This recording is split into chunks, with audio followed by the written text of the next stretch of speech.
டெல்லியில் தனியார் மருத்துவமனையில் பணிபுரிந்து வந்த மருத்துவர் ஒருவரை 2 இளைஞர்கள் சுட்டுக் கொன்றுவிட்டு தப்பியோடியுள்ளனர். குறிப்பாக டெல்லி கலிண்டி குஞ்ச் காவல் நிலைய எல்லைக்கு உட்பட்ட ஜெய்ப்பூர் என்னும் பகுதியில் நீமா மருத்துவமனை என்கிற ஒரு தனியார் மருத்துவமனை இருக்கிறது. இந்த மருத்துவமனையில் பணிபுரிந்து வருபவர் தான் ஜாவேத் அக்தர் என்று சொல்லப்படக்கூடிய 55 வயதான மருத்துவர்.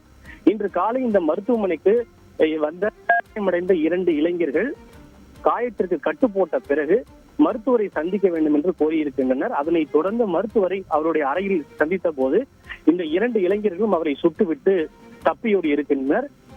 இதனைத் தொடர்ந்து காவல்துறையினர் அவருடைய உடலை பிரேத பரிசோதனைக்காக அனுப்பியுள்ளனர். சிசிடிவி காட்சிகளின் அடிப்படையில் மருத்துவரை சுட்டுவிட்டு தப்பியோடிய 2 இளைஞர்களையும் காவல்துறையினர் மிக தீவிரமாக தேடி வருகின்றனர். நன்றி ரமேஷ், உங்களுடைய கூடுதலான விவரங்களுக்கு.